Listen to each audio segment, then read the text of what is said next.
The marriage contract struck the polished black table with a sound like a judge's gavel. Harper Vale did not flinch. Across from her, Julian Thorne rested one broad hand beside the document and watched her with the merciless concentration of a predator deciding whether something was prey or merely furniture. Sign. The command rolled through the frozen boardroom in a deep, rumbling tone that seemed to vibrate inside the crystal water glasses. It was not simply a man's voice. It carried the pressure of alpha authority, an invisible force designed to make weaker creatures obey before their minds had time to resist. 3 attorneys lowered their eyes.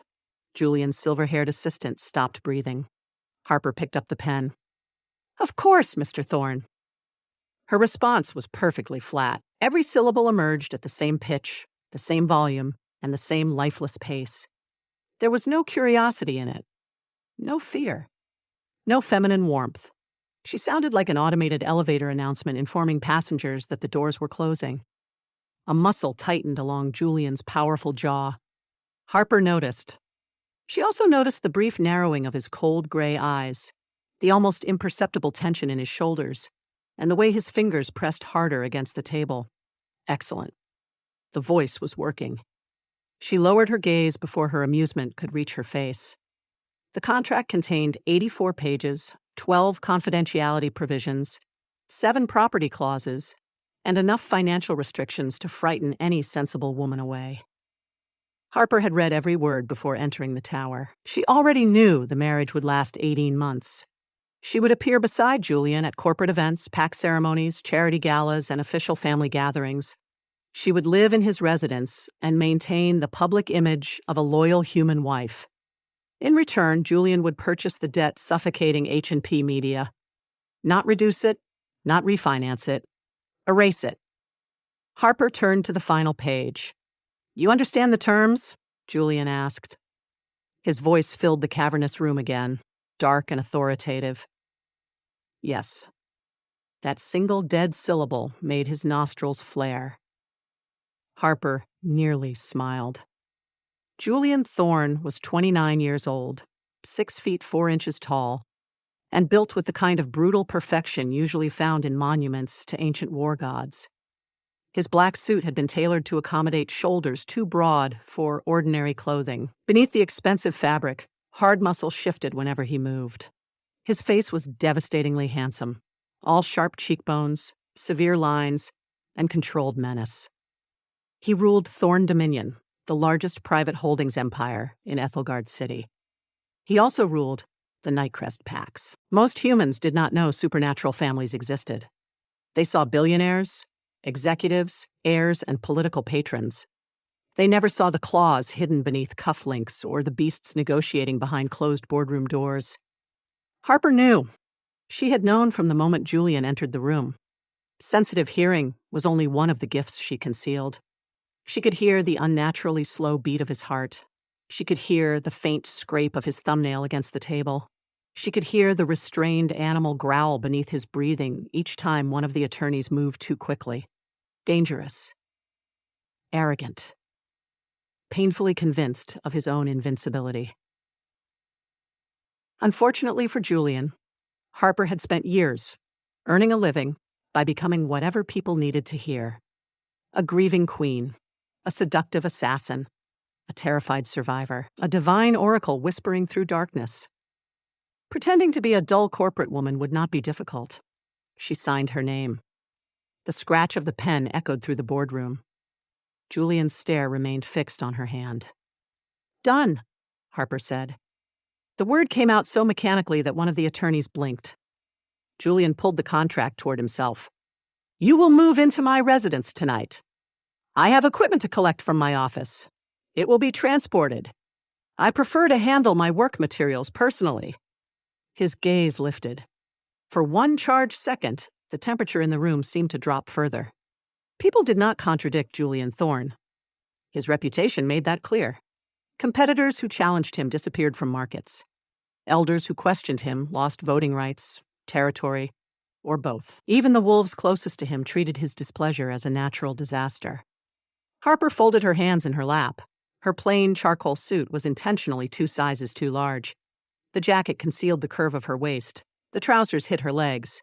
Her pale blonde hair had been pulled into a severe knot, and clear lenses rested on the bridge of her nose despite her perfect vision. Nothing about her appearance was accidental. Julian had wanted an unremarkable wife. She had made herself one. What materials? He asked. Computers, audio equipment, financial records. His expression showed immediate boredom. Harper continued in her monotonous voice. H&P Media remains responsible for several liquidation procedures. I must complete them personally. Your company is bankrupt. It is technically insolvent. The distinction is irrelevant. Not to the creditors. The silver-haired assistant coughed into his fist, perhaps disguising a laugh. Julian turned his head. The assistant became stone. Harper felt another spark of amusement. Julian looked back at her. My staff will deal with your creditors. No. The attorney stared at her. Even Julian went still. Harper adjusted her glasses with one finger. The contract states that you will settle existing debt. It does not transfer operational authority over my company. I will finish the liquidations myself. A low vibration passed through Julian's chest. It was too deep for ordinary human ears. Harper heard it perfectly. His wolf did not like being denied. She wondered how many people in Aethelgard City had heard that warning and immediately apologized. Probably thousands. She merely waited. Julian leaned back in his chair. The movement was slow, but menace radiated from him. You are demanding independence while selling yourself into a contractual marriage. I am exchanging public companionship for financial compensation. The assistant looked down quickly. Julian's eyes narrowed. You make matrimony sound like an acquisition agreement. This is an acquisition agreement. Silence fell. Harper could hear the ventilation system moving cold air through the ceiling. She could hear the frantic pulse of the youngest attorney. She could even hear traffic far below, softened by the reinforced windows of Thorn Spire. Then Julian laughed once. There was no warmth in it. I believe we will understand each other perfectly, Miss Vale. Mrs. Thorne? Harper corrected. His gaze sharpened. The contract became effective when I signed it. Another silence. His wolf growled again. Harper lowered her eyes to hide the satisfaction threatening to brighten them. Julian rose. Every other person in the room immediately stood with him. Harper took her time. She closed the pen, placed it beside the contract, and rose without haste. Julian towered over her, his presence filling the space between them. Up close, he smelled of cedar, winter air, and something feral buried beneath expensive fabric. His eyes moved across her face. For the briefest moment, his stare paused on her mouth. Then his expression hardened. My driver will collect you at 6. I will be ready. Do not make him wait. I am punctual. I gathered that.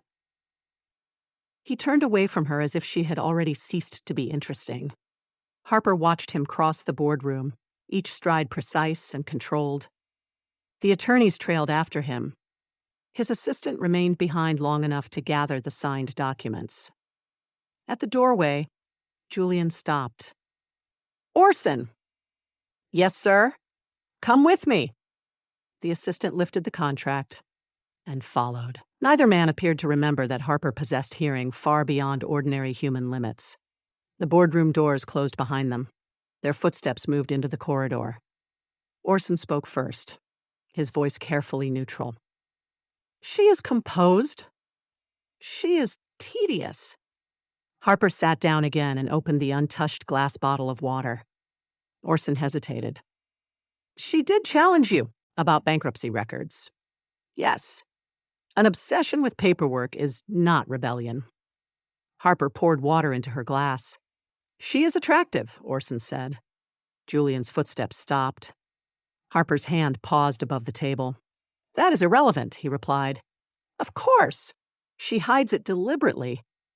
Harper's eyebrows rose. Interesting. He was more observant than she had expected. Orson lowered his voice. The elders may still consider her a threat. They wanted me bound to a daughter from one of the ruling bloodlines. Instead, they will receive a human wife with no family influence, no supernatural alliances, and a bankrupt media company. And that is why you chose her? I chose her because she is safe, easily controlled, and entirely uninteresting. Harper took a slow sip of water. Her voice is particularly unfortunate, Julian added. Orson made a strained sound. It sounds like a machine reading tax regulations, Julian continued. No emotion, no inflection, no temptation. The elders cannot accuse me of being distracted by her. Perhaps that is intentional. Why would anyone intentionally sound like that? Inside the empty boardroom, Harper finally smiled. It was not the restrained smile of the plain woman who had signed Julian Thorne's contract. It was slow, radiant, and edged with wicked delight. Because, Your Majesty, she thought, you would recognize me if I used my real voice. She placed the glass down without making a sound. Julian and Orson entered the private elevator at the end of the corridor. Their conversation disappeared behind reinforced metal. Only then did Harper release the breath she had controlled since entering the building. The trick had worked better than expected. Julian Thorne had dismissed her. That made him easier to deceive. By 6 that evening, Harper stood inside the private entrance hall of his residence, surrounded by black marble, towering windows, and silent staff members who watched her with guarded curiosity. The penthouse occupied the highest levels of Thorne's Spire. It was less a home than a fortress suspended above Aethelgard city. Cold silver light poured across minimalist furniture. Every door was reinforced. Every corridor contained concealed cameras. The entire structure hummed with expensive security systems. Julian waited beside the staircase. He had removed his jacket. His white shirt stretched across his chest and powerful arms. The sleeves rolled precisely to his forearms. He looked even more dangerous without the armor of formal tailoring. Harper set down her small suitcase. "My equipment has arrived?" she asked. Julian's mouth tightened at the sound of her voice. "Yes. I require a private workspace. There is an office beside your bedroom." "That will not be sufficient." His stare became glacial. "Why? I work irregular hours. So do I. My equipment may produce disruptive noise. You said you were conducting liquidations. I also need to review archived productions before selling the company's remaining assets." Julian glanced at the 2 black equipment cases beside her suitcase. "What kind of productions?" "Audio." He looked even less interested than before. "Then use headphones. I require absolute privacy." The air shifted. 2 guards near the elevator subtly straightened. Julian descended the final stair and approached her. "You signed an extensive confidentiality agreement. Nothing you do beneath my roof is private from me." Harper met his eyes through the clear lenses. "That was not included in the contract." His wolf stirred beneath his skin. She saw it in the flash of silver through his irises. "You enjoy citing that document. It defines our relationship." "I define our relationship." There it was. Pure alpha arrogance, delivered in a voice capable of making trained soldiers kneel. Harper kept her face empty. Internally, she was laughing. "Then, define it accurately," she said. "I agreed to be your public wife. I did not agree to surrender confidential company materials." Julian stared down at her. She could hear the tension in his jaw. Finally, he held out one hand to Orson, who stood a few feet away. "Vault keys?" Orson blinked. "Sir?" "The lower vault." A flicker of concern crossed the assistant's face. "The containment room?" Julian did not look away from Harper. "It is private. It was designed for feral confinement. Then I doubt anyone will interrupt her paperwork." Orson slowly removed a ring of dark metal keys from his pocket. Julian took them and selected one made of black steel. He dropped it into Harper's palm. The key was heavy and cold. "The vault is beneath the tower," he said. "Maximum security, reinforced walls, independent ventilation, no cameras inside, no listening devices. It is perfectly soundproof." Harper curled her fingers around the key, exactly what she needed. "You may conduct your dreary liquidations there," Julian continued. "Lock yourself inside for as many hours as necessary." "Thank you." Her dead tone made him wince again. Harper turned toward her equipment cases. Behind her, Julian spoke to Orson in a voice he probably believed she could not hear. "At least the vault will keep that voice away from me." Harper lifted one case and allowed herself the faintest smile. Soon, the arrogant Alpha King would lie awake in his bed and place headphones over his ears. He would open the private Nightfall Audio Network and search for the only voice capable of calming the beast inside him. He would wait for Siren, and far beneath his fortress, hidden inside the soundproof room he had handed her himself, his dull human wife would be preparing to speak. 1 month later, Julian Thorne still believed the underground vault contained nothing more dangerous than obsolete contracts and a stubborn woman with an affection for spreadsheets. By daylight, Harper did everything possible to encourage that belief. She appeared at breakfast each morning in another oversized suit, her pale blonde hair twisted into the same severe knot, her clear glasses positioned neatly on her nose. She drank black coffee, reviewed financial documents on a plain tablet, and answered every question in the flat, mechanical voice Julian visibly despised. "Your schedule includes the Silvercrest Foundation dinner at 8, she said one cold morning. Julian sat at the opposite end of the 12-seat dining table, reading a market report, while a house attendant poured coffee beside him. "I am aware. You instructed me to remind you. I instructed Orson to remind me. Orson instructed me to remind you." Julian slowly lowered the report. Harper waited with an expression of professional emptiness. His dark hair was still damp from the shower. He wore a white shirt with the collar open, revealing a narrow glimpse of powerful muscle at his throat.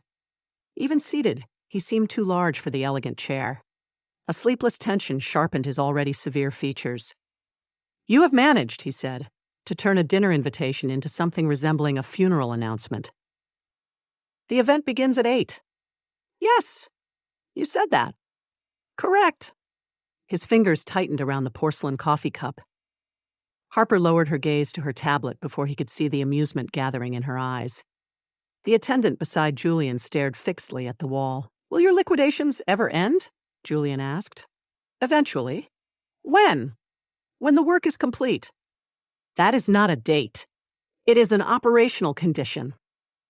A low growl vibrated beneath his breath. Harper heard it. So did the attendant, judging by the way the young man nearly spilled the coffee. Julian dismissed him with a flick of his fingers. The moment they were alone, he leaned back and studied Harper as though attempting to determine whether her monotony was a medical condition. "What exactly do you do in that vault every night?" "Work. You enter at 10 and sometimes remain there until 2. I am efficient." "That schedule suggests the opposite. I am processing a large archive." "Of what?" "Audio productions." Julian returned to his report. "I cannot imagine anyone voluntarily listening to something produced by your company." Harper's face remained motionless. Inside, she was laughing so hard that she almost lost control of her breathing. Julian Thorne had voluntarily listened to something produced by her company for 612 consecutive nights. He had also paid more than every other subscriber combined. Harper knew because his anonymous account, Mr. J, displayed a black diamond beside the username. Nightfall Audio Network awarded that symbol only to patrons whose lifetime support exceeded 100,000 crowns. Mr. J had passed that threshold 14 months earlier. He left no public comments. He followed no other creators. He listened only to Siren. And he listened obsessively. Harper had discovered the connection during her second week in the penthouse. At first, she had noticed only Julian's exhaustion. He moved through the day with ruthless precision, but his body betrayed him in small ways. The tightness around his eyes, the tension in his shoulders, the faint scent of feral aggression strengthening after sunset. Then she had heard her own voice through the wall of his private study. Even at a volume low enough for human ears to miss, her supernatural hearing caught every word. "Welcome back, Mr. J. Breathe slowly for me. Let the noise disappear." Harper had frozen in the corridor with a folder pressed against her chest. Inside the study, Julian had released a rough, shuddering breath. The sound had contained more relief than she had ever heard from him in daylight. She had walked away before he opened the door, reached her bedroom, buried her face in a pillow, and laughed until tears gathered in her eyes. The ruthless alpha king, the cold billionaire who called her voice unfortunate, the arrogant husband who mocked her bankrupt audio company. He was her highest-paying fan. Every night, Julian dismissed his contract wife as tedious, locked himself inside his study, put on noise-canceling headphones, and surrendered to Siren. Harper had been tempted to speak one line in her real voice across the breakfast table just to see what happened. She never did. The risk was too great. Siren was not merely a stage name. She was Harper's survival. Her audience knew only a black screen, a silver wave symbol, and a voice capable of making millions of listeners feel personally seen. Some believed she was an established actress. Others thought she was a supernatural enchantress. A few insisted Siren was not one woman at all, but an advanced vocal program created by a secret studio. No one knew she was the owner of a collapsing independent media company. No one knew she recorded alone. And no one knew that her seductive midnight voice belonged to the dull woman sitting across from Aethelgard City's most dangerous alpha. During the day, Harper attended official events beside Julian and perfected the art of being overlooked. At packed dinners, she wore modest dresses and spoke only when addressed. At charity receptions, she stood half a step behind him, her expression polite and vacant. The elders examined her, found no ambition worth fearing, and gradually stopped watching her. Julian did the same. He opened doors for her because cameras were present. He placed a hand at her waist when photographers approached. He introduced her as his wife in the same tone he used to announce quarterly projections. Then the doors closed, the cameras vanished, and so did his attention. Their marriage became a performance conducted in silence.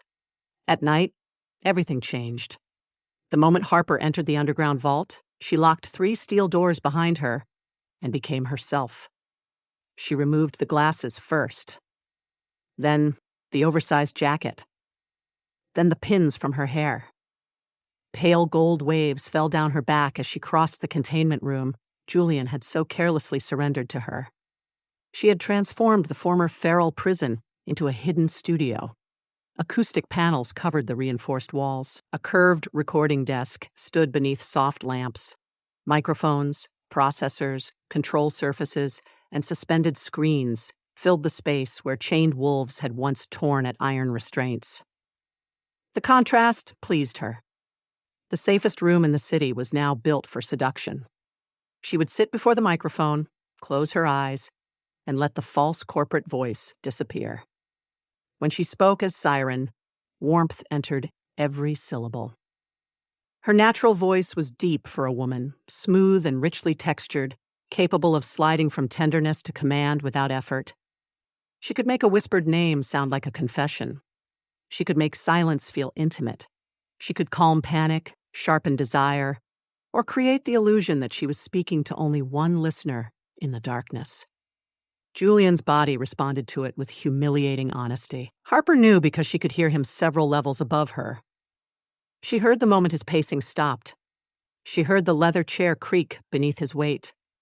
She heard his breathing gradually slow as her recorded voice flowed through his headphones. Sometimes she heard a faint growl when an audio track ended. Those nights were the most dangerous. Julian's insomnia was not ordinary sleeplessness. It was a supernatural fracture.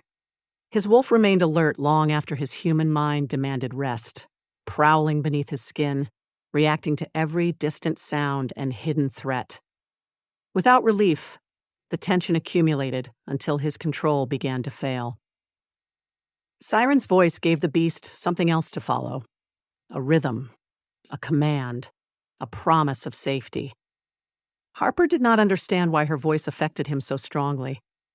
She only knew it did. For 1 month, her pre-recorded backlog protected both of them. Before moving into Thorn Spire, she had completed 26 audio tracks and scheduled them for release. Soft-spoken stories, guided sleep sessions, private role-play recordings for premium members. Each upload appeared automatically while Harper remained above ground, wearing dull suits and discussing liquidation schedules. It was a perfect system. Until the backlog ran out. Harper discovered the problem at 11:43 on a stormless Tuesday night. She sat inside the vault, staring at the empty release calendar on the center screen. No finished tracks, no edited drafts, no scheduled premieres. 3 incomplete recordings waited in separate folders, but each contained background noise from before she moved into the tower. One held the unmistakable hum of the old H&P media ventilation system. Another included a distant street siren. The third stopped halfway through because a creditor had arrived and pounded on the studio door. None could be released. Harper leaned back in her chair. Recording inside the vault was technically possible. That was why she had demanded the space. But producing private content under Julian's roof was one thing. Broadcasting live was another. A live stream required open network routing, continuous microphone access, and real-time communication with listeners. One security scan from Thorn Dominion's systems could expose her equipment. One unexpected visit from Julian could destroy the identity she had spent 4 years protecting. She opened the Nightfall Creator dashboard. Messages flooded the screen. When is the next release? Please tell us you are safe. Mr. J has replayed Midnight Surrender 89 times this week. Harper stopped. The platform displayed private analytics unavailable to listeners. Mr. J's activity graph had become a black vertical line. He had listened to the same track for almost 9 hours over 3 nights. That cannot be healthy, Harper murmured in her real voice. The sound rolled through the vault, rich and soft. Far above her, something struck a wall. Harper looked toward the ceiling. A second impact followed.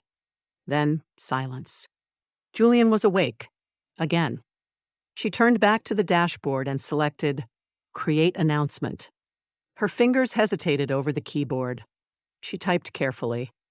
Siren will be taking a brief hiatus due to unavoidable production circumstances. Previously released audio will remain available. Thank you for your patience and continued support. Harper read it twice. It was vague, professional, and harmless. She posted the notice. 3 levels above the city, Julian Thorne saw it 46 seconds later. He was alone in his private study, wearing black trousers and no shirt. Cold moonlight moved across his bare chest, revealing hard planes of muscle and several pale scars beneath his ribs. His headphones rested around his neck. The screen in front of him displayed Siren's hiatus announcement. Julian read it once. Then again, his pupils narrowed. No. The word emerged as a growl. His wolf surged beneath his skin, already raw from 5 nights of worsening sleep. His bones ached with the effort required to remain human. Every sound in the tower scraped against his nerves. The elevators, the security systems, the distant heartbeats of guards stationed below. He had spent the entire day negotiating with 3 hostile pack elders who wanted to challenge his authority over the eastern districts. One had deliberately mentioned the weakness of an alpha without a true mate. Another had suggested that Julian's human marriage was evidence of instability. Julian had nearly broken the man's throat across the council table. Only the expectation of Siren's next release had kept his rage contained. Now there would be no release. He rose so quickly that the chair rolled backward and struck the bookcase. His claws extended. The polished wood beneath his hand split with a sharp crack. Julian stared at the announcement while his breathing deepened. A brief hiatus could mean days, weeks, months. His beast slammed against his control. He opened the donation panel. Nightfall Audio Network offered preset support amounts. 10 crowns. 50. 100. 1,000. Julian selected custom. His fingers moved across the keyboard. He entered a number. The platform rejected it. Amount exceeds standard transaction limit. His eyes flashed silver. He opened the private banking authorization portal, overrode the restriction, and returned to the donation screen. This time, the transfer processed. In the underground vault, Harper's dashboard chimed. She looked at the screen. Then she stopped breathing. A black notification expanded across the monitor. Mr. J donated 5 million crowns. Harper stared at the zeros. 1, 2, 3, 4, 5, 6. Her mind refused to interpret them. 5 million crowns. Enough to clear the remaining private debts that Julian's contract did not cover. Enough to pay every former H&P employee their outstanding wages. Enough to rebuild the company instead of liquidating it. A message appeared beneath the donation. Midnight. Live. Custom session. Name your additional price. Harper put both hands over her face. Of course! Her real voice echoed around the vault. Of course my husband just paid 5 million crowns to force his boring wife to work overtime. Another message appeared. I need your voice tonight. The humor drained from her. There was something wrong with the words. Mr. J never wrote messages. He donated silently, listened, and disappeared. The desperation in that single sentence felt dangerously exposed. Harper opened his private activity statistics. His sleep series usage had tripled. His rage control recordings had played continuously since sunset. She lifted her head toward the ceiling. Julian's heartbeat thundered far above her. Too fast. Too hard. His wolf was near the surface. Harper knew what a feral break could do. The vault surrounding her had been built for creatures who lost themselves completely. Julian possessed more power than any of them. She looked at the donation again. 5 million crowns. The amount was absurd, life-changing, completely unnecessary, and unmistakably Julian. Only he could turn insomnia into a hostile acquisition. Harper closed the dashboard and rose. She needed to leave the vault before midnight. Staying now would look suspicious. She had already spent hours underground. Julian might notice. She put her glasses back on, twisted her hair into its severe knot, and buttoned the oversized jacket over her silk recording top.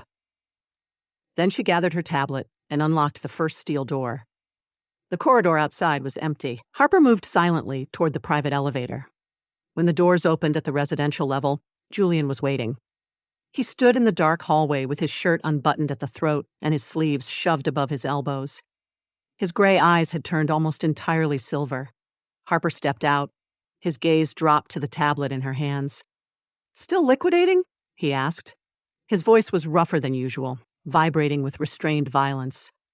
Yes. The robotic answer made his jaw clench. For one surreal second, Harper imagined speaking to him as Siren. Breathe slowly for me. The beast inside him would probably drop at her feet. Instead, she adjusted her glasses. You appear tired. Julian laughed without humor. Thank you for that extraordinary observation.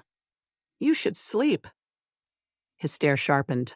Harper nearly winced at her own mistake. I am aware of how sleep functions, he said. Then I will not explain it. She moved past him. Julian turned, watching her walk toward her room with cold irritation. Behind her, he pulled his phone from his pocket. Harper heard his fingers strike the screen. Her tablet vibrated. Another message from Mr. J appeared. Do not cancel. She kept walking. At her bedroom door, she answered without looking back. I will be working late tonight. Julian's attention remained fixed on his phone. I do not care. Harper entered her room and closed the door. Then she leaned against it, opened the Nightfall dashboard, and accepted the private live stream request. A countdown appeared. 47 minutes until midnight. She looked toward the hidden service corridor leading back to the underground levels. To earn 5 million crowns, save her company, and prevent Aethelgard City's Alpha King from tearing through his own fortress, Harper would have to return to the vault. She would have to activate a live microphone beneath Julian's security network. And while her husband sat above her, desperate for Siren, his dull wife would be only a few floors away, whispering directly into his ears. Midnight arrived beneath a sky splitting itself apart. Thunder rolled over Aethelgard City in violent waves, shaking the glass walls of Thorn's Spire and rattling rain against the tower hard enough to sound like handfuls of gravel. Lightning flashed across the skyline, turning the clouds white for a fraction of a second, before darkness swallowed them again. Far beneath the residential floors, Harper sat alone in the soundproof vault. A single lamp glowed beside the recording console. Its muted amber light softened the steel walls and caught in the pale gold waves spilling over her shoulders. Her oversized gray jacket lay folded across the back of a chair. Her clear glasses rested beside it. In their place, she wore a fitted black silk top and professional studio headphones. The microphone hovered a few inches from her lips. A red indicator pulsed on the center screen. Live. The anonymous audience had been restricted to one listener. Mr. J. Harper watched the sound levels rise and fall as she drew a slow breath. Then she spoke. "Close your eyes." Her true voice moved through the vault like warm smoke. There was nothing flat or mechanical in it. Every syllable carried texture, intimacy, a low, velvety resonance that seemed to touch the skin before reaching the ears. 3 floors above her, Julian stopped pacing. He stood in the center of his private study with his headphones sealed over his ears. His broad chest rose and fell too quickly. Gold burned through his irises, bright and feral, while his extended claws pressed into his palms. The room around him had suffered for his sleeplessness. One cabinet door hung from a broken hinge. A crystal decanter had shattered against the fireplace. Deep grooves marked the edge of his desk where his claws had failed to remain hidden. None of it mattered now. Siren was speaking. "You have carried enough tonight," Harper continued. "Whatever is waiting beyond this room can wait a little longer." Julian's breathing slowed by 1 degree. His wolf strained toward the voice. Not against it, toward it. The beast that rejected commands from elders, rivals, and every living alpha in the Northern Territories submitted to her without resistance. Harper adjusted the gain slightly. On the screen, a private message appeared. "Keep talking," she swallowed. Even through text, Julian sounded commanding. She leaned closer to the microphone. "I am here." The 3 words emerged softer than before. Julian's eyes closed. His shoulders lowered. The effect was immediate and humiliating. He hated that she possessed this kind of power over him. He hated that he had no name for her, no face, no verified location, and no leverage beyond the fortune he poured into her anonymous channel. He had spent years building a kingdom from obedience and fear. Siren required neither. She asked him to breathe, and he breathed. She told him to sit, and the Alpha King lowered himself into the leather chair. "Good," Harper whispered. The words slid through him. His claws began to retract. Harper saw the change in his biometric response through the private stream interface. Nightfall Audio Network allowed premium performers to monitor listener engagement when users granted access. Mr. J had enabled every available metric months ago. Heart rate declining, respiration stabilizing, muscle stress still dangerously elevated. Harper stared at the numbers. She had known Julian depended on her recordings. She had not understood the full extent of it until now. Without Siren, his body was fighting itself. She glanced toward the reinforced ceiling, painfully aware that the man she was soothing sat somewhere inside the same tower, perhaps directly above her, perhaps close enough that, without the vault's insulation, his alpha hearing could detect the smallest shift of her chair. The thought tightened her stomach. She forced herself to focus. "Listen to the storm," she said. "Do not fight it. Let it move around you." Thunder answered her. Even inside the vault, she felt its vibration through the floor. In his study, Julian opened his eyes and looked toward the windows. Rain streamed down the black glass in twisting rivers. Lightning illuminated the hard planes of his face. "I know you are tired," Harper continued. "Not weak. Tired." Julian went perfectly still. No one spoke to him that way. His elders called exhaustion an excuse. His enemies called it vulnerability. His advisors pretended not to notice it. Siren named it without judgment. The beast inside him quieted further. "You do not have to prove your strength every second," she said. His jaw tightened. A private message appeared on Harper's screen. "You do not know what I have to prove." She read it twice. Her fingers hovered over the keyboard, but she did not type. She answered aloud. No, I do not. The admission surprised Julian. Most people rushed to reassure him. They offered false understanding, hollow praise, or strategic sympathy. Siren gave him honesty. But I know what it sounds like when someone has forgotten how to rest, she continued. I know what it sounds like when silence becomes dangerous. Julian leaned back in the chair. The gold in his eyes dimmed.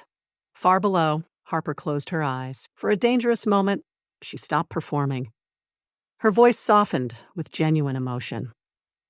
You are allowed to be more than what everyone demands from you. Julian's heart struck hard against his ribs. He heard no manipulation in her tone, no greed, no careful effort to flatter the anonymous patron who had just transferred 5 million crowns. She sounded as if she meant it, as if she could see him. Lightning flared outside. The entire sky turned white. A fraction of a second later, thunder struck the tower with a crack so violent that the windows shuddered in their frames. Harper's eyes opened. The sound meters jumped. Stay with me, she murmured. Julian's fingers curled over the armrests. I am not going anywhere. The words left Harper before she could consider them. In the study, Julian's breath caught. The statement was simple. Its effect was not. His wolf, a creature built from suspicion and blood, responded to the promise with a low vibration that rolled through his chest. Harper heard nothing through the stream except his breathing, but she saw the sharp change in the biometric line. Her pulse quickened. This was no longer a standard sleep session. The isolation, the storm, and the knowledge that Julian was listening had stripped something clinical from the performance. Each word felt too intimate. Each silence carried too much awareness. She imagined him in the dark, broad shoulders rigid, gold eyes fixed on nothing, desperate enough to pay millions for the privilege of hearing her say his anonymous name. Mr. J, she whispered. Julian's eyes opened fully. His entire body reacted. Harper's voice dropped another shade, becoming richer and more personal. You are safe here. Another bolt of lightning tore across the clouds. This one struck close. There was no delay between light and sound. The tower exploded into darkness. Every screen inside the vault went black. The lamp died. The ventilation stopped.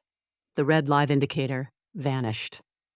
Harper froze. Above her, Julian's study disappeared. The city lights beyond the windows remained visible for a moment, distant and distorted by rain, but every system inside Thornspire had failed. Silence crashed down. Not ordinary silence, the unnatural absence of a building that had never stopped humming. No ventilation, no electronics, no elevator motors, no security current moving through the walls. Julian tore one headphone cup away from his ear. His wolf surged instantly, enraged by the interruption. Then the stream returned through the battery-powered headphones. Siren's voice came back in a rush of static. Do not move! Harper's instruction reached him through the darkness. Julian obeyed before pride could stop him. In the vault, emergency lights flickered red along the floor. Harper looked at the dead console. The stream had transferred automatically to the independent broadcast battery. Her microphone remained active, but the primary interface was offline. She could still speak. She could not see the system status. It is only a power failure, she said, keeping her voice calm. Stay with my voice. Julian slowly replaced the headphone cup over his ear. The blackout lasted exactly 2 seconds. Then the industrial backup generators roared to life. The sound rose from deep within the lower mechanical levels of Thornspire. It began with a brutal metallic churn. A heavy rotational grind followed. Then came the hum. Low, rhythmic, distinct. 3 descending pulses beneath a continuous mechanical drone. The lights in Julian's study flickered back on. The computer screens rebooted. The ventilation restarted. And through his noise-canceling headphones, beneath Siren's warm voice, Julian heard the generators. His body went still. Not calmer. Still. The way a predator became still, when the world shifted unexpectedly beneath its feet. Harper continued speaking. The power is returning. Breathe slowly. Behind her voice, the same mechanical hum continued. 3 descending pulses. A heavy drone, a faint vibration in the lower register. Julian removed one side of the headphones. The generator noise filled the study through the walls. He replaced the headphone cup. The same noise came through the stream. His pupils contracted. He listened again. Left ear exposed. The tower's generators. Right ear covered. Siren's transmission. The sounds were identical, not similar. Identical. The same rotational delay. The same uneven scrape after the second pulse. The same low-frequency resonance, unique to Thorn Spire's emergency system. A system buried beneath reinforced concrete and shielded from the surrounding district. Julian rose slowly from the chair. His heart began to pound again, but not from rage. His mind rejected the conclusion forming inside it. Siren could not be in the tower. His security teams monitored every guest. His staff lived in controlled quarters. No unauthorized broadcasting equipment could operate inside the residence without detection, except in one place. The lower vault. The perfectly soundproofed containment room with no cameras and no listening devices. The room he had handed to his wife.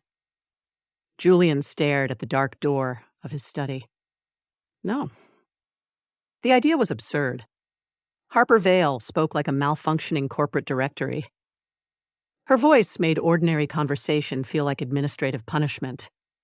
She spent her nights surrounded by bankruptcy files and decaying audio equipment. She wore shapeless suits and looked at him as though he were another signature waiting to be processed. Siren's voice could strip violence from his bones. It could reach inside his beast and close a hand around its throat without force. There was no possible connection between them. Then Harper spoke again through the headphones. Listen only to me. Julian's stomach tightened. The words were intimate, commanding, devastating. He remembered Harper at breakfast that morning. You should sleep. The sentence had been delivered in that unbearable monotone, but the rhythm beneath it, the placement of the pause, the precision of the consonants. He had heard it before. He had heard it hundreds of times. His mind began tearing through every interaction. Harper saying, "Of course, Mr. Thorne," in the boardroom. Siren saying, "Of course, Mr. J," in a premium recording 3 months earlier. Harper saying, "I am efficient." Siren murmuring, "You do not need to be efficient here." The voices were different. The cadence was not. A sharp metallic crack sounded through the headphones. Julian looked toward the floor. In the vault, Harper recoiled as sparks burst from the electronic lock panel. The power surge had reached the damaged lower circuits. A warning light flashed above the inner door. Containment seal failure. The magnetic locking system released with a heavy clunk. At the same moment, the acoustic field generators built into the vault walls died. The air pressure changed. Harper heard it instantly. The perfect silence surrounding the studio fractured. The backup generators became louder. The storm entered through the tower's structure. And her own voice, still carrying through the live microphone, escaped beyond the room. "Everything is fine," she said, though it was not. The words flowed out of the open inner door and into the concrete corridor. The surge had also disengaged the second barrier. Then the third. Every security door between the vault and the residential service passage had unlocked. Julian heard the sentence twice, once through his headphones, once with his naked alpha hearing. The second version was faint, distant, real. It traveled through the hallway beyond his study. His head turned. Siren's voice was inside the tower. No digital compression, no artificial delay, no network distortion. A living woman was speaking somewhere beyond his door. Julian pulled off the headphones. The private stream continued faintly from the discarded speakers. He stood motionless for one final second as the truth detonated through every layer of his certainty. His boring wife, his safe human shield. The woman he had called entirely uninteresting. The woman whose voice he mocked almost daily. She had been Siren all along. Humiliation struck first. Hot and absolute. He had paid 5 million crowns to order his own wife into a room he owned so she could speak to him from beneath his own roof. He had complained that Harper's work was tedious, while consuming every production she had ever created. He had told Orson that her voice contained no temptation, while spending 600 nights helpless beneath it. Then came disbelief. Then anger. Then something far more dangerous. Thrill. Savage. Electric. Possessive thrill. Siren was not an untouchable stranger hidden somewhere beyond his reach. She lived in his home. She ate at his table. She wore his ring. She was his wife. The realization hit his wolf like blood in water. Julian opened the study door. The hallway beyond was dark except for intermittent emergency lights glowing along the baseboards. Thunder shook the windows. He stepped into the corridor barefoot, silent despite his size. Then he heard her again. "No matter what happens outside this room, you are still in control." The voice drifted through the darkness. Not from the headphones, not from the computer, from the open service passage at the far end of the hall. Julian moved toward it. Each step deepened the impossible clarity of what he was hearing. Siren's voice wound through the corridor, rich and soothing, echoing from stone and steel. His pulse thundered, his gold eyes brightened. The farther he walked, the louder she became. The voice led him past the elevator, through a security door hanging open after the surge, and down a narrow stairwell normally sealed from the residential levels. "You can let the tension go," Harper whispered somewhere below. Julian's hand tightened around the railing. He almost laughed. The tension was not going anywhere. Not now. He descended. At the bottom of the stairwell, a corridor stretched toward the containment vault. All 3 doors stood open. Soft red emergency light spilled from the final room. Harper sat before the microphone, with her back partially turned to him. Her golden hair fell loose over her shoulders. The black silk top revealed the elegant line of her spine, and the narrow curve of the waist she hid beneath oversized jackets. She looked nothing like the dull corporate wife he thought he knew, and yet she looked exactly like her.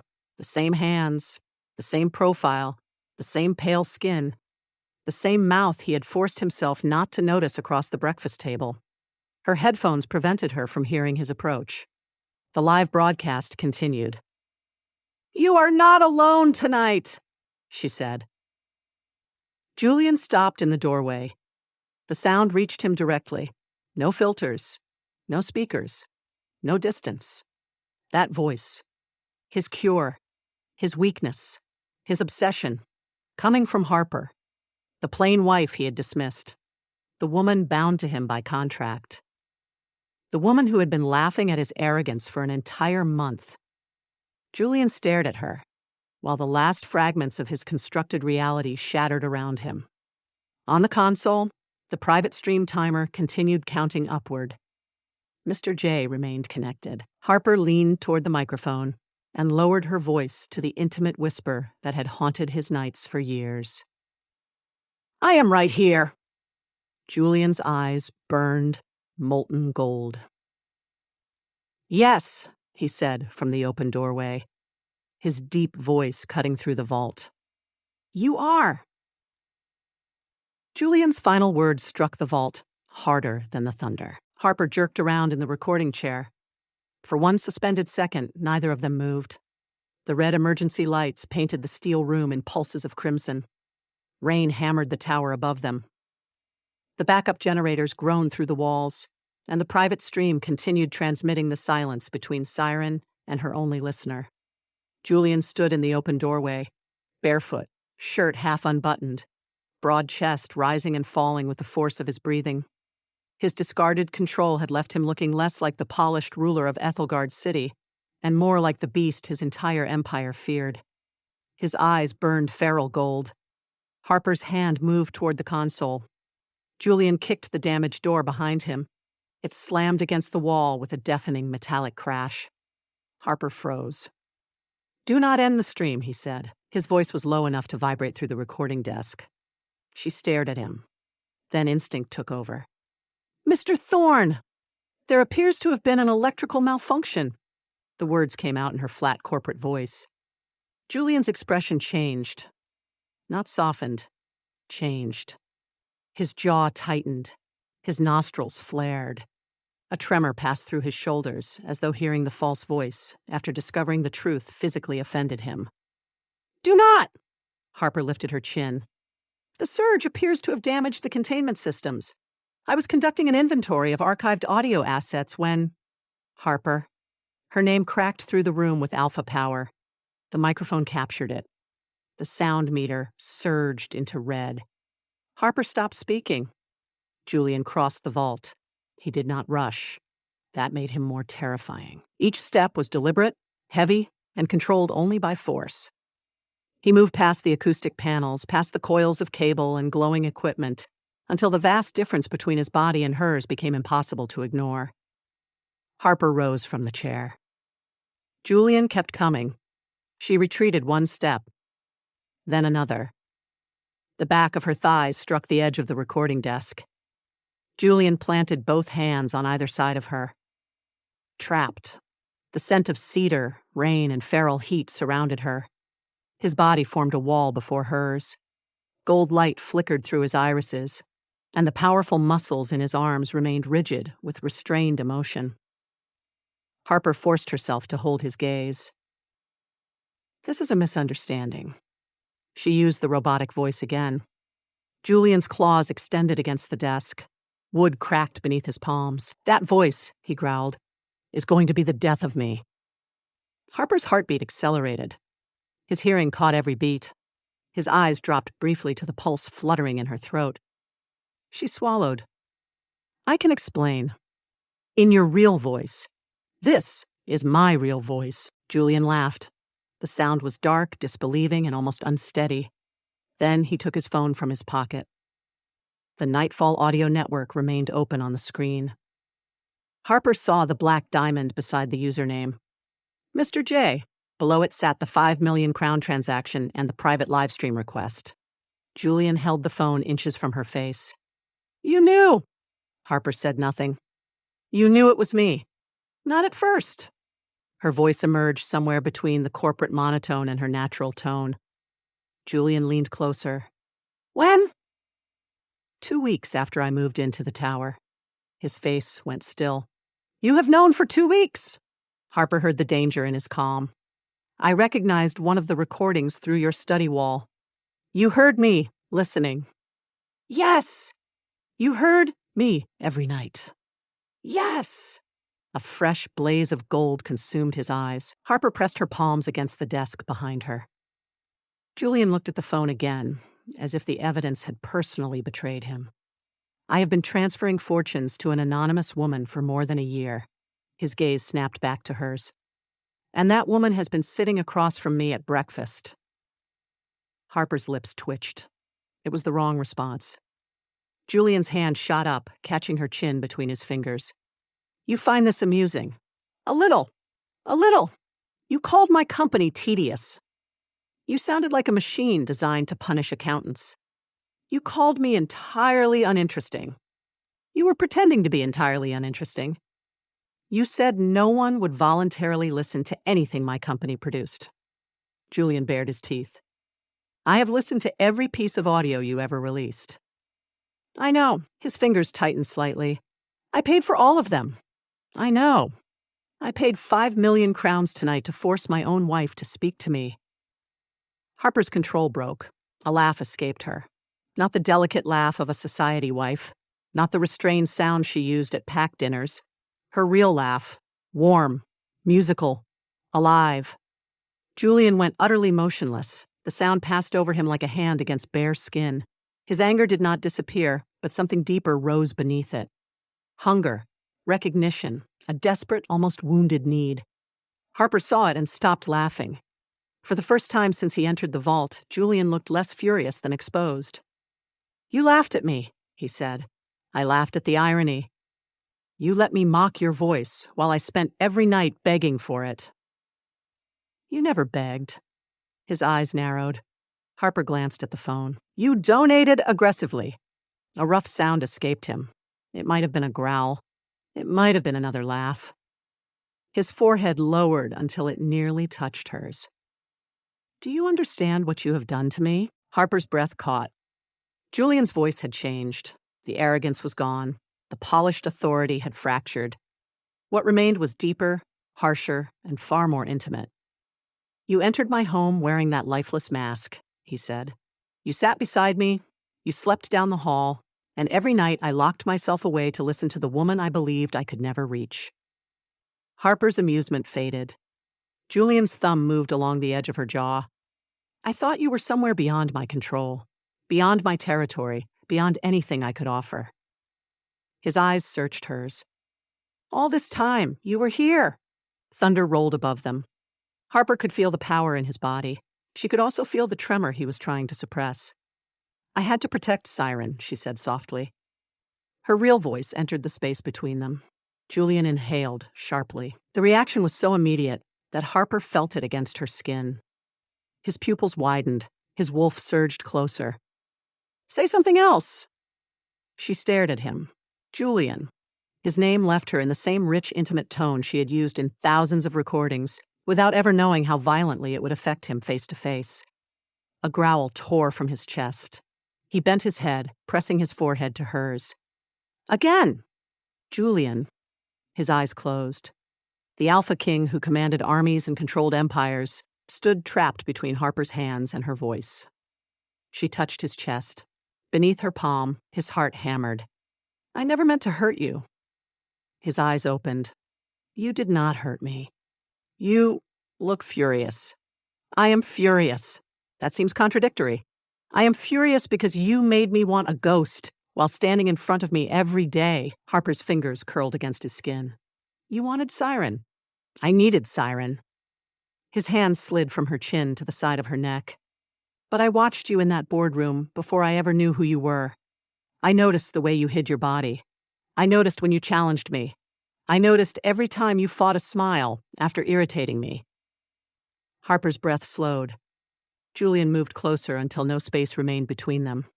I called you uninteresting because I needed you to be uninteresting. Why? Because the first time you corrected me about becoming Mrs. Thorne, my wolf decided it liked the sound.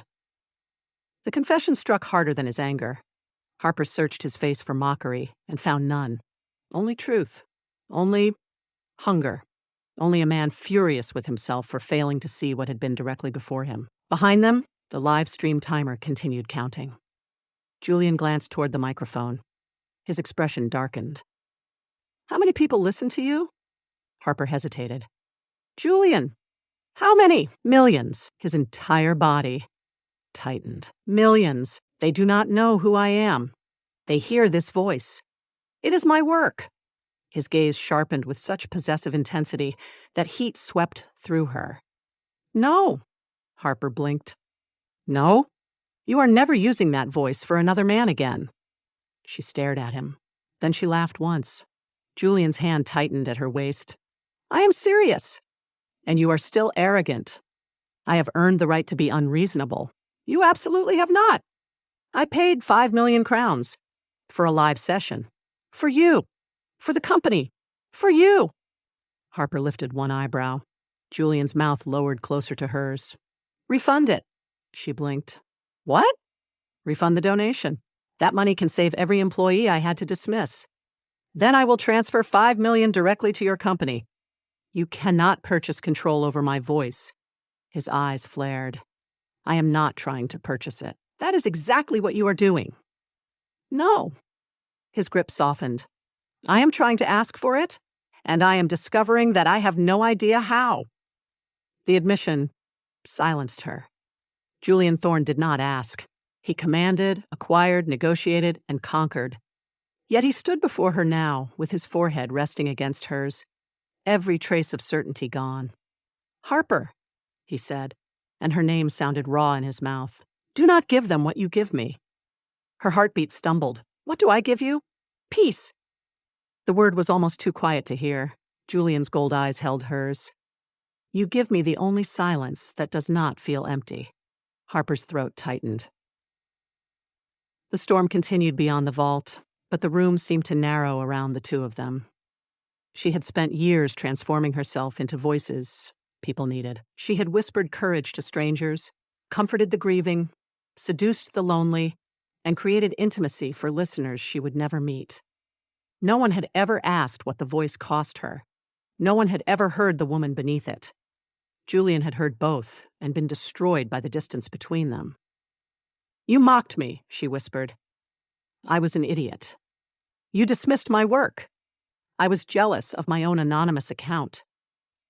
That might be the most ridiculous sentence ever spoken in this tower." "It is also true?" Harper's mouth curved. Julian looked at her lips. The air changed. His hand moved from her waist to the small of her back, pulling her firmly against him. The desk pressed behind her. His powerful body surrounded her, but he did not kiss her. He waited. For an alpha who had taken everything he wanted by force of will, the restraint was more intimate than any command. Harper lifted her hand to his face. His jaw was rough, beneath her fingertips. "You are still broadcasting," he murmured. She turned her head toward the microphone. The private stream remained active. Only Mr. J was listening. Harper reached behind her and switched it off. The red light died. Julian's phone chimed as the connection ended. Now there was no audience, no account, no Siren and Mr. J. Only Harper and Julian. She looked at him. "You demanded a custom session." His eyes burned brighter. "I did. What did you want to hear?" His hand rose into her hair, wrapping slowly around the loose golden strands. "The truth." Harper's pulse raced. She let the final layer of her disguise fall. "I wanted you from the boardroom." Julian inhaled. "I thought you were unbearable," she continued. "Cold, arrogant, completely convinced you could control me." "I was wrong. Very." His mouth brushed hers without fully claiming it. "What else? I liked making you wince. I know. I liked hearing your wolf calm when I spoke." His fingers tightened in her hair. "What else?" Harper looked into his feral gold eyes. "I waited outside your study more than once because I wanted to hear you need me." Something inside Julian broke. He kissed her. There was nothing careful in it. His mouth claimed hers with a month of restraint, a year of obsession, and every sleepless night he had spent surrendering to a woman he could not see. Harper gasped against him, and he swallowed the sound with a deep growl. Her hands gripped his shoulders.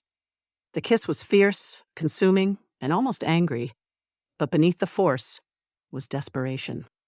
Julian kissed her as though proving she was real, as though the woman in his arms might dissolve back into a voice if he released her. Harper answered with equal intensity. She pulled him closer and let him hear every breath he dragged from her. Julian's control fractured further. He lifted her onto the recording desk, scattering notes and cables across the floor. His body settled between her knees. Thunder shook the vault as he kissed along her jaw and down the sensitive line of her throat. "Say my name," he demanded. "Julian." The sound became a caress. His teeth grazed her skin. "Again." "Julian." A feral growl rolled through him. Harper tilted her head, offering trust rather than surrender. Julian paused. His mouth hovered over the place where her pulse beat hardest. "Harper!" She understood the question hidden inside her name. The claim was not a business clause. It could not be undone by attorneys. It would bind the human woman, the hidden siren, the alpha king, and the beast beneath his skin. She touched his face. "No more contracts between us." His gaze lifted. "No more false voices." "Agreed." "No more treating me like furniture." His mouth curved for the first time without coldness. "Impossible. And I keep my company. You will own it." "I already own it. You will rebuild it. With my money. With ours." Harper's breath caught. Julian's expression became utterly serious. "Ours," he repeated. Then Harper pulled him down and whispered against his mouth. "Claim me." Julian's eyes blazed. He kissed her once more before lowering his mouth to her throat. The bite was controlled, deep enough to seal the bond, but gentle enough to honor the trust she had given him. Heat rushed through Harper's body, followed by a brilliant thread of connection that opened between them. She felt his rage, his loneliness, the endless nights trapped inside a body that refused to rest. Then she felt his devotion. It was vast, fierce, and terrifying in its certainty. Julian shuddered as the bond completed. Harper's voice entered his mind without microphones or speakers. I am right here. The Alpha King dropped his forehead to her shoulder. For the first time in years, the beast inside him became completely silent. 6 months later, the original marriage contract burned in the fireplace of Julian's private study. Harper stood beside him, watching 84 pages of restrictions curl into ash. Julian held the final page between 2 fingers. The signatures remained visible. Julian Thorne. Harper Vale. 18 months of public companionship in exchange for debt relief. He dropped it into the flames. Your attorney spent weeks preparing that, Harper said. They were overpaid. You approved every clause. I was an idiot. You say that more often now. Marriage has made me self-aware. Harper laughed. Julian turned toward the sound automatically. He still reacted to her voice. He always would, but he no longer needed headphones to find peace. Their bond gave him access to the truth beneath every tone. He knew when Harper used Siren's warmth for a recording, when she adopted the corporate monotone to irritate him, and when she spoke only for him. Julian crossed the room and handed her a new document. It contained 1 page. Harper read the title, Lifetime Partnership Agreement. Beneath it were 3 provisions: equal authority within the Nightcrest Pack, equal ownership of the rebuilt H&P Studios, unlimited private audio sessions for Julian Thorne, subject to Harper's consent, and scheduling availability. Harper looked up. You added scheduling availability. I learned from experience. And consent. I am capable of growth. She read the final line. All profits, territories, burdens, victories, sleepless nights, and mornings will be shared equally. Her eyes burned. Julian removed a pen from his pocket. No termination date, he said. No exit clause? Never. That is poor contract management. It is a proposal. The Alpha King lowered himself to one knee. Harper stared at him. Julian, ruler of the Nightcrest Packs and terror of Aethelgard's corporate world, held out the pen with both hands. My queen in the pack, he said. My partner in the studio. My voice in the darkness. My wife when no one is watching. Harper touched his face. And your boring human shield? His eyes narrowed. You have never been boring. She allowed her voice to become flat and mechanical. That statement contradicts prior testimony. Julian rose, caught her around the waist, and kissed the robotic voice from her mouth. Harper laughed against him. Outside, Aethelgard City glittered beneath a clear midnight sky.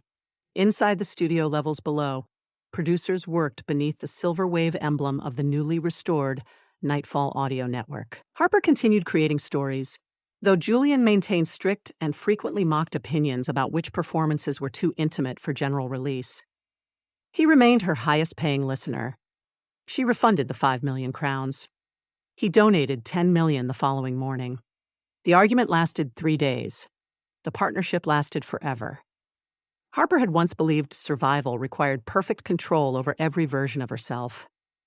The plain wife, the failed executive, the hidden producer, the woman behind Siren. Julian had believed strength meant needing no one. They were both wrong. True connection could not be written into existence by a marriage clause. It could not be hidden beneath oversized suits or disguised behind false voices. It appeared in the moment someone heard the truth beneath every performance and stayed. Julian had fallen for Harper twice, first as a voice in the darkness, then as the woman standing in the light. And when he finally understood they were the same, he did not ask her to choose between them. He loved every voice she carried, especially the one that whispered his name when the doors were locked, the microphones were off, and there was no one in the world listening but him. If you enjoyed this steamy, hilarious, and thrilling paranormal romance audiobook, please hit the like button and subscribe for more epic stories.